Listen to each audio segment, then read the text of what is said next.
Assalamualaikum warahmatullahi wabarakatuh. Salam sejahtera untuk kita semua. Tak kenal maka tak sayang, maka izinkanlah saya untuk memperkenalkan diri. Nama saya Wawan Supriyanto Nadra. Saya adalah salah satu dosen pada program studi pendidikan guru sekolah dasar Fakultas Keguruan dan Ilmu Pendidikan Universitas Hairun.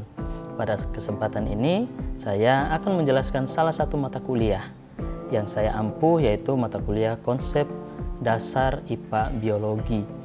Mata kuliah ini merupakan mata kuliah yang wajib dengan bobot 3 SKS. Dan total pertemuannya ada 16 kali pertemuan yang di dalamnya sudah ada UTS dan UAS.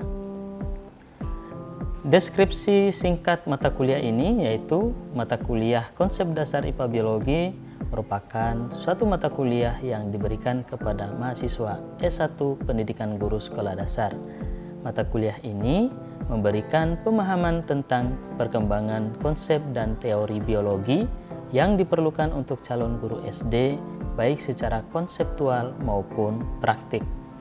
Dengan pemaparan materi perkuliahan, mahasiswa diharapkan memperoleh pengalaman belajar dalam pengkajian konsep dasar biologi dan mampu mengajarkannya kepada siswa sekolah dasar secara baik dan benar. Untuk sub CPMK atau kemampuan akhir yang diharapkan, yaitu yang pertama, mahasiswa mampu menyatakan komitmen perkuliahan. Yang kedua, mahasiswa mampu menganalisis hubungan antara bentuk dan fungsi bagian tubuh pada hewan dan tumbuhan.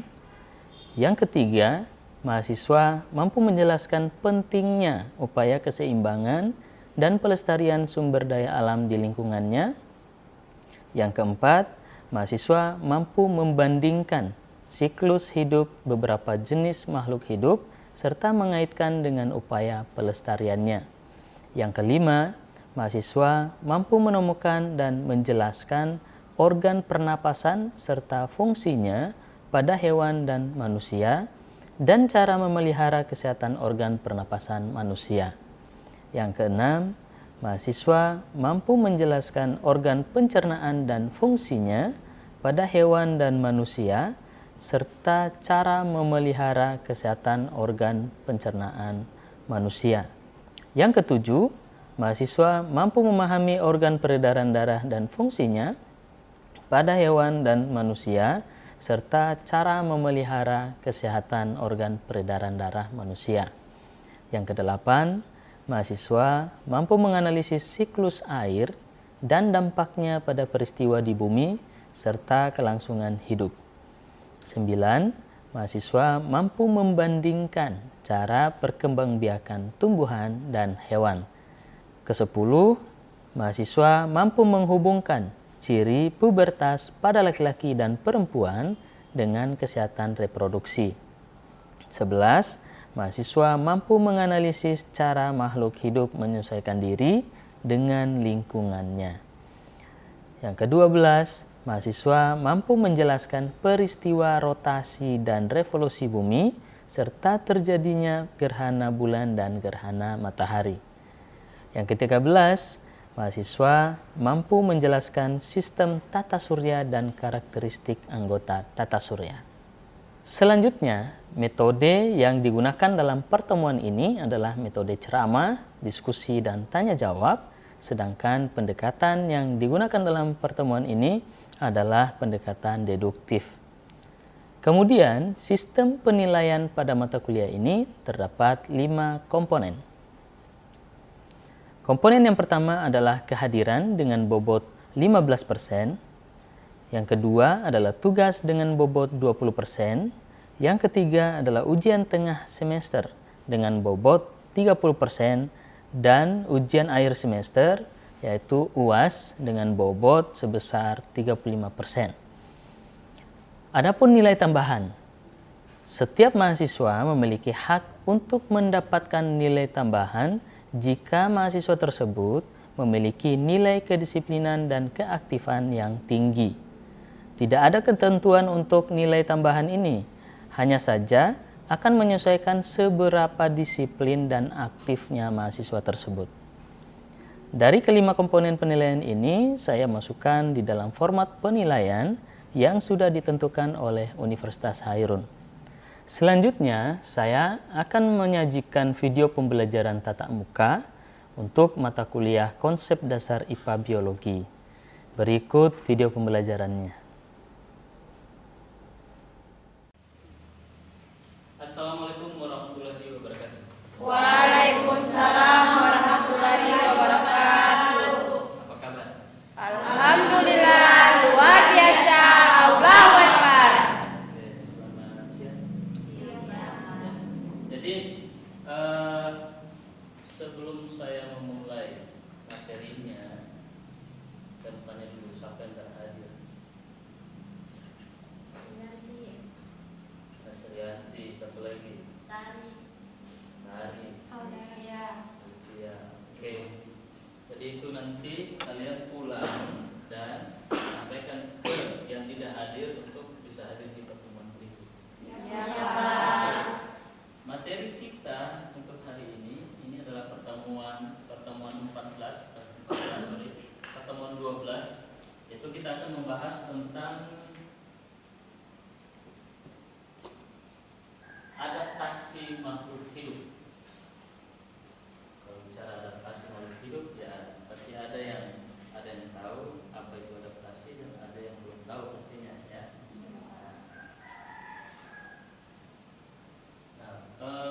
Perhatikan di depan, bumi sebagai tempat tinggal makhluk hidup mengalami perubahan yang dapat terjadi setiap waktu.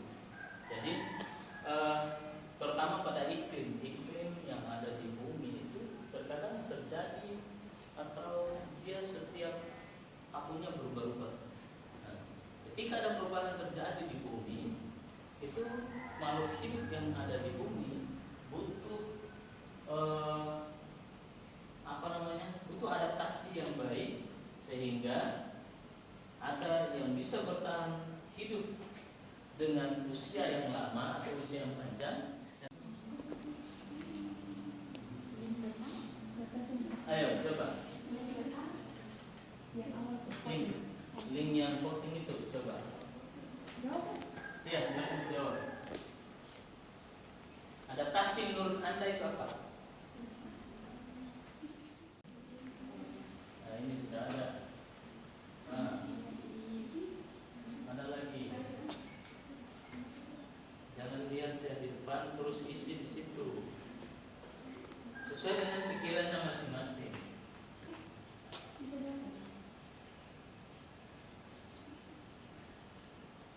Ya sudah semua. Mau jawab pulang-pulang, mau isi pulang-pulang.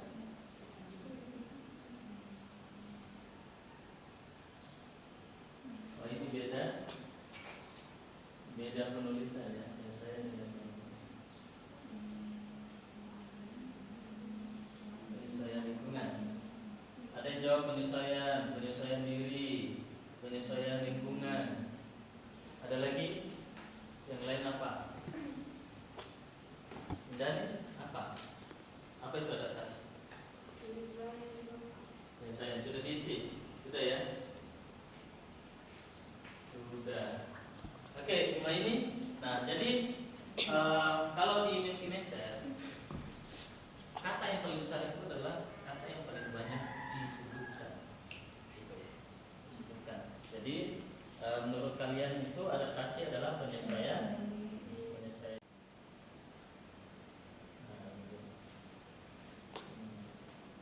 Oke, jadi apa itu adaptasi? Yang tadi?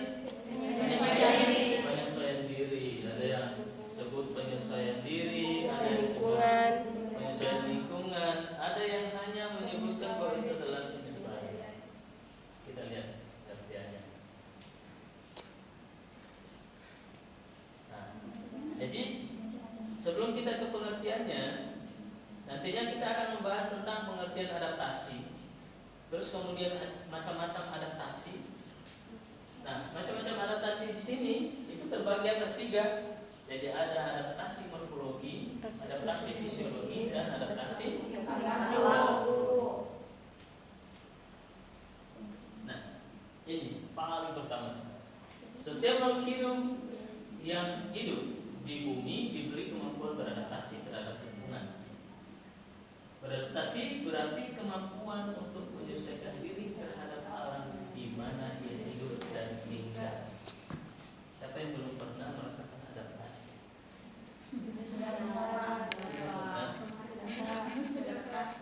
Beradaptasi gimana maksudnya? Kalau bertemu dengan orang baru, apakah langsung minder atau langsung bergaul atau gimana? Adaptasi. Ya, beradaptasi itu gimana? Maksudnya cari tahu karakter, sifat, begitu ya. Terus mencari teman untuk ngobrol. Biasanya begitu kan? Jadi kalau biasanya pergi ke lingkungan yang baru, itu terkadang kita bingung mau ngobrol apa, karena tidak ada teman untuk ngobrol. Nah, itu diperlukan adaptasi. Kemampuan beradaptasi kan dalam jangka waktu yang panjang, bahkan hingga seumur hidup. Sedangkan beradaptasi yang bersifat sementara dapat timbul dan dilakukan di saat menemui bahaya dan kondisi alam yang hanya terjadi beberapa saat saja. Kalau tiba-tiba cuaca dingin, itu tubuh kita langsung menyesuaikan dengan cuacanya. Tapi itu bersifat sementara. Makan, semisal harus makan pisang. Di situ dia menuntut untuk makan, gitu Pak. Oke, adaptasi burung nuri tadi ya, yang dicontohkan oleh saudari Rahmania. Itu katanya Rahmania itu di rumah ada burung dan burungnya diberikan makan pisang. Itu pisang mas ya, bukan pisang sepatu itu keras.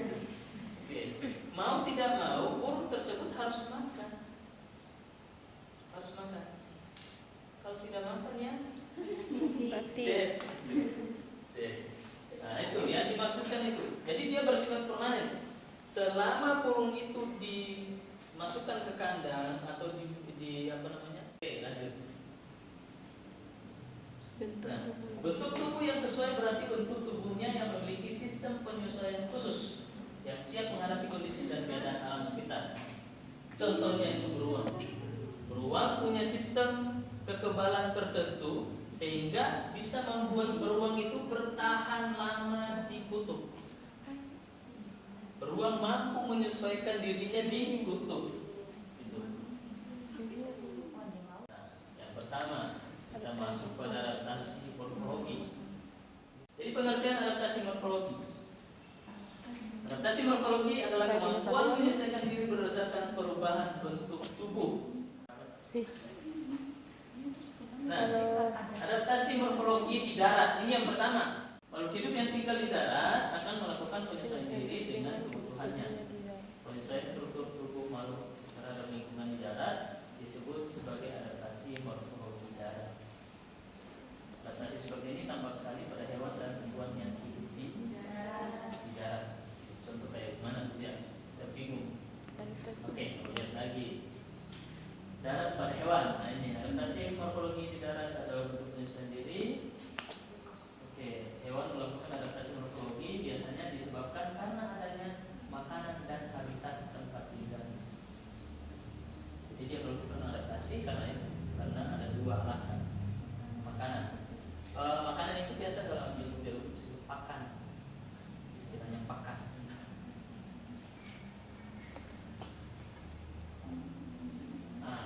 Banyak jenis makanan yang tersedia di bumi. Tapi kalau untuk kita balik lagi ke yang ini, makanan dari apa ini? Hewan satu bentuk paruh burung. Antaranya dalam bentuk paruh burung. Pernah lihat itu paruh-paruh itu apa? Paruh burung.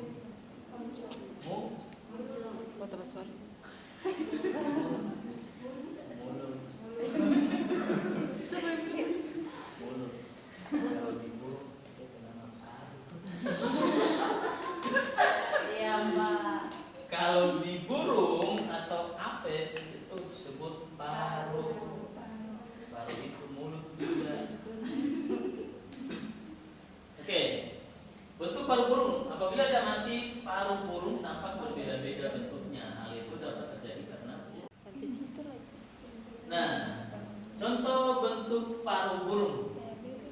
Coba lihat dari pertama, kedua, ketiga, keempat, keenam, kelima, keenam.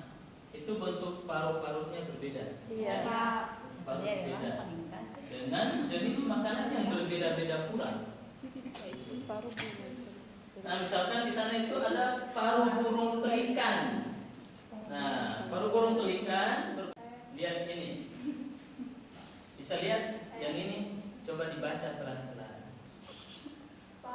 Paru burung nuri. Yang berbentuk pendek, digunakan untuk makan. Biji-bijian, bukan pisang. Burung nuri makan biji-bijian, bukan pisang. Biji-bijian dulu semula yang mbak pikiran ya aneh. Baik kalau pisang, ada lagi yang kasih makan sun. 0 sampai 6 bulan. 0 sampai 6 bulan. Jadi dikira nuri ini baik. Iya serius. Oke, sampai sini lanjut ya. Pak Pombo. pompo termos. Itu nanti ada kita bahas. Pombo itu masuk dalam famili Columbidae.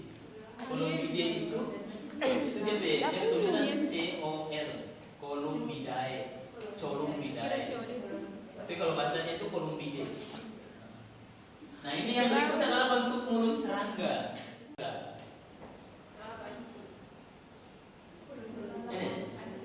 Ini paling di atas fly itu atau lalat, yang kedua itu belalang, yang ketiga itu lobang. Dan oke, mulut belalang. Belalang mempunyai mulut seperti penggigit. Jadi dia menggigit apa? Daun, karena makanannya daun. Oke, yang berikut adalah mulut lebah. Lebah memiliki alat seperti penjilat dan pengisap. Dia mengisap apa sudah yang di bunga?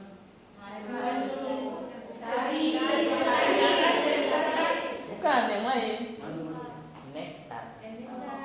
Mengisap nektar yang ada pada bunga, terus kemudian dibawalah ke sarangnya, dikumpul-kumpul jadi madu. Tapi itu ada prosesnya ya. Prosesnya berjalan sangat panjang, menjilat dan mengisap madu. Nah, bentuk gigi hewan darat. Bentuk gigi hewan darat. Gigi hewan karnivora, gigi hewan herbivora. Kalau karnivora itu kayak gimana ya? Coba dibaca deh.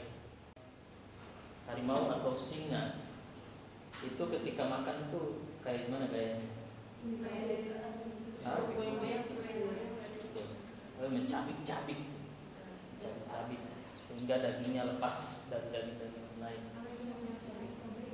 Tapi kalau herbivora santuy, ya. Herbivora itu lebih santuy. Santuinya karena memang dia makan rumput. Oke, lanjut. Nah, ini dia. Adaptasi morfologi terhadap habitat. Ini adalah tipe kaki pemanjat yang paling atas. Biasanya ada pada hewan apa? Kalau di burung, nuri. Sudah pernah lihat nuri manjat kan? Iya. Kalau naik kemana ya dia manjat, jalan manjat gitu. Nah, ini tipe kakinya begini, dua di depan, dua di belakang. Nah, kalau ini adalah tipe kaki perenang. Bebek ya. Bebek. Kalau ini tipe kaki perekat. Tahu tipe kaki perekat? Di burung ini, burung pipik kah, burung apa? Yang pernah lihat burung gereja? Sudah.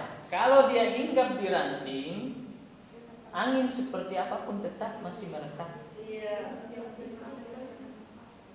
Yang begitu tetap saja masih merekat. Ini contohnya. Ini contoh morfologi di darat pada tumbuhan. Xerophyte.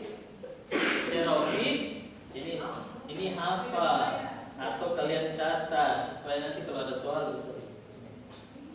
Karena nanti di akhir ini ada soal. Saya kasih online. Xerophyte adalah tumbuhan yang hidup di daerah yang kering. Nah, tumbuhan ini sering ditemukan di daerah gurun dan gersang. Contoh tumbuhan ini adalah kaktus. Jadi dia ada daunnya kecil, terus tebal dan berlapis lilin, berfungsi untuk mengurangi proses penguapan. Batangnya berbentuk seperti spon, terus menahan air. Ya karena kaktus ini hidrofit. Hidrofit yang benar ya. Hidrofit dan hidrofit. Ya tadi. Oke. Nah yang berikut adalah adaptasi fisiologi. Maksudnya apa adaptasi fisiologi? Saya juga bingung, rada-rada bingung. Asik. Jadi inilah penjelasannya berkaitan dengan adaptasi fisiologi. Merupakan kemampuan menyesuaikan diri yang dilakukan oleh makhluk hidup dengan menggunakan fungsi alat tubuhnya. Jadi tidak seperti adaptasi morfologi yang tadi, fisiologi itu sulit dilihat atau tidak tampak. Itu dia berbeda dengan morfologi. Gitu. Karena kalau fisiologi, adaptasi fisiologi itu berkaitan dengan reaksi-reaksi kimia yang terjadi dalam tubuh. Maka itu tidak tampak. Kalau morfologi ya tampak. Nah, contohnya itu Pteridonaphalis.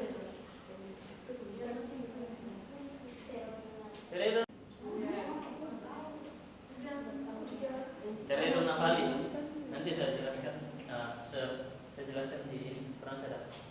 Nah, ia mempunyai kemampuan beradaptasi fisiologis terhadap makanannya. Alat tubuhnya mempunyai enzim khusus atau enzim selulase. Itu tidak ada di manusia. Hanya ada pada hewan yang lain. Nah, untuk mencerna makanan yang berupa kayu kapal di pelabuhan atau tiang-tiang kayu di dermaga. Saya pernah ke Maba dan ada orang yang mengkonsumsi ini. Wow.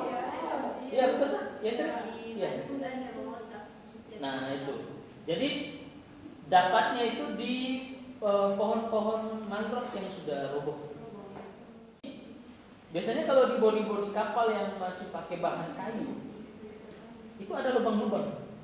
Ada lubang-lubang. Dan ini manusia makhluk ini yang diselubang. Bernama apa? Pteridonaphalis. Tapi itu dikonsumsi loh, dikonsumsi oleh manusia. Itu saya ketemunya itu di Maba. Ada senior saya di biologi, itu mengkonsumsi itu Pteridonaphalis. Rayap yang sudah dewasa sebenarnya adalah kayu atau batang-batang pohon. Saat mencerna kayu, rayap menggunakan enzim selulase yang sama tadi kayak apa? Pteridonaphalis. Enzim itu tidak ada di manusia. Nah, selain rayap itu bunglon. Ini adaptasi apa? Nah, ini adaptasi tingkah laku ya. Coba lihat perubahan warnanya. Oke, bunglon melakukan adaptasi tingkah laku terhadap habitatnya. Penyesuaian diri ini dilakukan dengan tujuan menghindari bahaya yang dapat mengancam. Tingkah laku bunglon disebut dengan mimikri. Nah, mimikri itu yang ini. Ini mimikri adalah proses evolusi yang terjadi pada spesies untuk menjadi sama dengan spesies lainnya atau dengan tempat. Lanjut ya? Habis.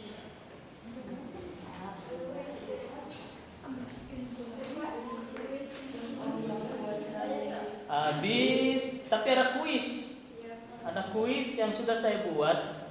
Linknya sudah dibagikan. Oke, silakan kalian mengisi kuisnya dan saya lihat hasilnya di sini.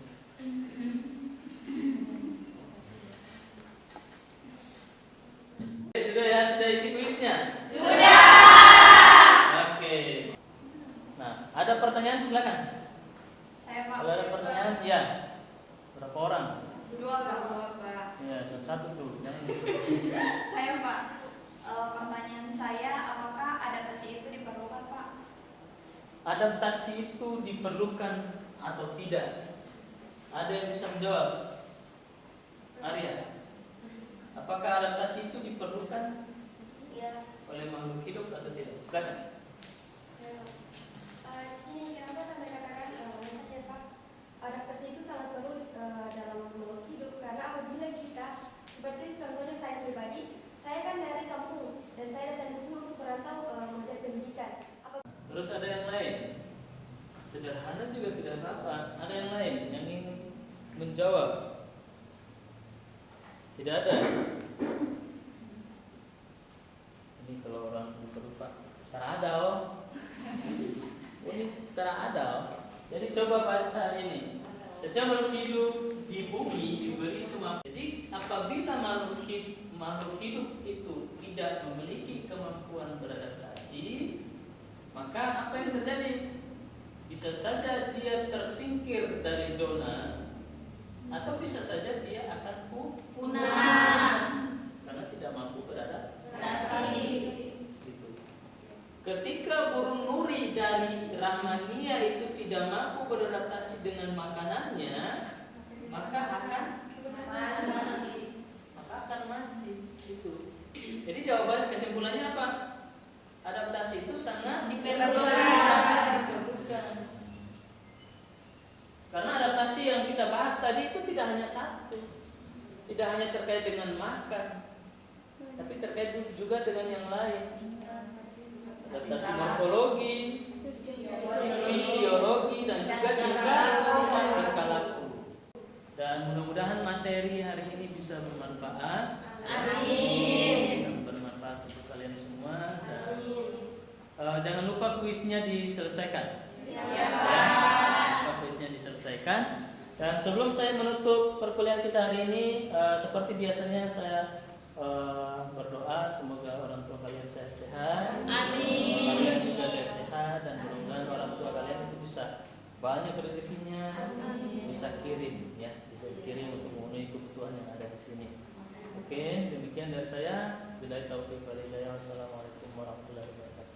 Waalaikumsalam warahmatullahi wabarakatuh. Demikian cuplikan video pembelajaran saya. Semoga bermanfaat untuk kita semua. Mohon maaf apabila terdapat kesalahan ucap dan sikap, karena kesempurnaan hanya milik Allah Subhanahu wa taala dan kesalahan hanya ada pada diri kita, yaitu manusia. Billahi taufiq wal hidayah. Wassalamualaikum warahmatullahi wabarakatuh.